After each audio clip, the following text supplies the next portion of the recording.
Programang ito ay rated SPG. Striktong patnubay at gabay ng magulang ang kailangan. Maaaring may masiselang tema, lengguwahe, karahasan, sexual, horror o droga na hindi angkop sa mga bata. Simula na ng paghihiganti sa muling pagbabalik ni Moira bilang Morgana sa Apex. Makilala kaya nila ang pagkatao niya? Magandang araw at eto na nga tayo sa ating pinakaabangang tagpo sa Abot Kamay na Pangarap. Welcome to my channel. Please don't forget to like, comment, and click the bell button para lagi kayong updated sa aking mga videos. Samantala, muntik ng ikapahamak ni Nusi G ang ginawang pagsumbong ni Morgana sa taong pinagtataguan at pinagkakautangan nito, dahilan para madamay din si Lynette nang puntahan ng mga lalaki ang kinaroroonan ni Nusi G. Naging handa naman si Nusi sa mga kalaban niya at napaamin niya ang isa kung sino ang nag-utos sa kanila at malakas ang kutob niya na si Morgana ang sinasabi ng lalaki. Habang si Lynette naman nailigtas ni Gilbert sa kapahamakan at saka ito hinatid ni Gilbert sa bahay nila. Agad nagpunta si Nusi G sa opisina ni Madam Chantal at galit na hinahanap si Morgana. Nagtanong naman si Madam Chantal kay Nusi kung bakit at ano ang nangyari. Maya-maya dumating din si Morgana sa opisina ni Madam Chantal at sinabi nito na may sasabihin siyang importante. Nagulat si Morgana nang abutan niya si Nusi G na kausap ni Madam Chantal. Galit na nagtanong si Morgana kay Nusi G kung ano ang ginagawa niya rito. Galit na tinitigan ni Nusi G si Morgana at umupo si Morgana ng padabog sa harapan ni Nusi G. Dahil sa matinding galit ni Nusi G kay Morgana, hindi niya na napigilan ang sarili niya, sinakal at tinutukan niya ito ng tinidor sa leeg, dahilan para matakot si Morgana. Galit na sinabi ni Nusi G kay Morgana na alam kong ikaw ang dahilan kung bakit muntik na akong mamatay.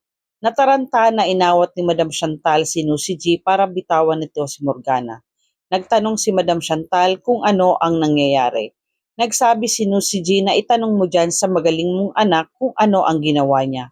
Saka galit na lumabas si Nusi G sa opisina ni Madam Chantal. Habang si Morgana naman ikinatakot niya ang ginawa sa kanya ni Nusi G.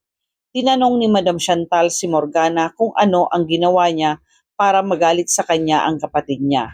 At sinabihan niya si Morgana na pwede ba matuto kang pakisamahan ang kapatid mo? Gawin mo ang lahat sa kanya. Pakitunguhan mo siya ng maayos kung ayaw mong ilantan niya ang buong sikreto mo. Natatakot tuloy ako kung ano ang gagawin ng kapatid mo. Habang si Morgana naman hindi nakaimik sa sinabi sa kanya ni Madam Chantal. Ikinatakot din niya ang ginawa sa kanya ni Nusi dahil alam niya na lalabanan siya nito kahit nasa anong paraan. Samantala si Lynette hindi maaalis sa isip niya ang nasaksihan niyang nangyari sa gabing pasukin ng mga lalaki ang estudyo ni Nusi G. Nag-alala siya para kay Nusi kung bakit at sino ang mga lalaking gustong pumatay sa kanya. Kaya kinabukasan, bumalik si Lynette sa studio para sana tanungin si Nusi G sa nangyari. Nakita naman siya ni Gilbert kaya nilapitan at tinanong siya nito kung bakit siya bumalik at kung ano ang ginagawa niya dito. Nagsabi naman si Lynette na gusto niya sanang makausap si Nusi G tungkol sa nangyari. Gusto ko lang malaman kung bakit pinagtangkaan ang buhay niya. Bigla naman nagsabi si Gilbert na, sabi ko na alam ko ang intention mo. Hindi ka pumunta dito para mag-aral ng wushu. Iba ang pakay mo kay Madam Nusi. Nagpaliwanag naman si Lynette na hindi ganon ang intensyon niya. Gusto lang niya talagang matuto ng wushu, lalo na yung nangyari kagabi, at para maging may alam din siya pagdating sa self-defense. Hindi naman pinaniwalaan ni Gilbert ang sinabi ni Lynette dahil alam niyang gusto lang nitong mapalapit kay Nusi para makasagap ng mga impormasyon tungkol kay Morgana. Nagsabi si Lynette na bakit naisip mo yan? May dapat ba akong malaman tungkol kay Morgana na hindi namin alam? May tinatago ba siya? Ano ba ang alam mo kay Morgana? Dahil ang pagkakaalam ko ay malaki ang pagkakahawig niya kay Moira. Bukod doon ay wala na akong alam tungkol kay Morgana. Hindi alam ni Gilbert ang isasagot niya kay Lynette. Kaya nagsabi na lang ito naintayin mo na lang si Madam Nushi at parating na siya. Saka ito tumalikod kay Lynette. Ngunit nagtataka naman si Lynette sa mga sinabi sa kanya ni Gilbert. Samantala sa Apex may mga bagong doktor na dumating at si Annalyn ang naka-assign para mag-assist at magturo sa mga ito. Pero dahil walang alam si Annalyn na nakabalik na pala ng Apex si Zoe, naangaelam na naman si Zoe para yabangan si Annalyn. Maya-maya dumating si Annalyn at nagtaka siya nang makita niya si Zoe ang nag-assist sa mga baguhang doktor. Kaya agad siyang nilapitan ni Zoe at sinabing, "Saan ka ba galing, Annalyn? Kanina ka pa nila inaantay. Di ba ikaw ang inassign ng chief residence natin para turuan sila? Mabuti na lang at nandito ako para mag-facilitate sa kanila sa mga first year residence doctor. Dapat ikaw ang gumawa nito, hindi ako." Inis naman na sumagot si Annalyn kay Zoe na, "Ba't ka ba nandito? Di ba suspended ka?" Nagyabang naman si Zoe kay Annalyn at sinabi niya na inalis na ang suspension niya ng Lola Chantal niya. Kaya ngayon, ang unang araw ko sa trabaho ko. Kaya hindi mo na masasabing suspendido pa din ako. Nagsabi naman si Annalyn na maganda at makakabalik ka na para hindi ka na nang aagaw ng trabaho ng iba. At sana ayusin mo na ang trabaho mo para hindi mapahamak ang pasyente mo sa'yo. Inirapan naman ni Zoe si Annalyn at saka ito umalis.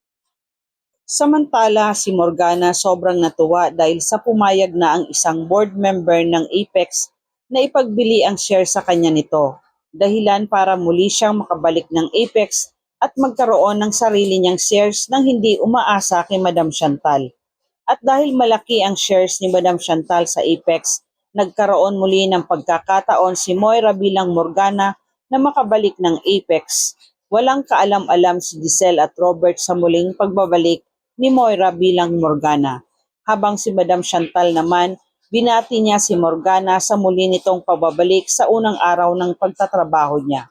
Sinabi at ipinakilala niya ni Madam Chantal si Morgana sa lahat na bahagi na siya ng Apex simula ngayon. Masayang-masaya din si Zoe dahil makakasama niya na ang Mami Moira niya at binati niya din ito.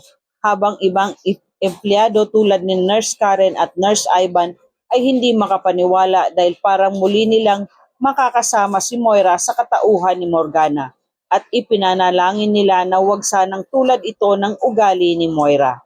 Nalaman na din nila Chang Susan at Josa dahil usap-usapan na din ito sa buong Apex. Kaya agad na kinausap ng dalawa si Lynette tungkol kay Morgana kung magiging katulad din kaya ni Moira ang ugali ni Morgana dahil sa kapatid niya ito. Kaya umaasa naman sila Chang Susan at Josa na iba sana si Morgana kay Moira.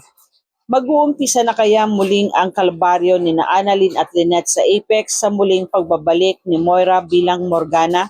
At masabi kaya ni Nusi G ang katotohanan sa likod ng pagkatao ni Morgana kay Lynette? At yan ang ating pakaabangan dito lang sa Abot Kamay na Pangarap. Huwag bibitiw at huwag kalimutan mag-subscribe. Maraming salamat po and God bless.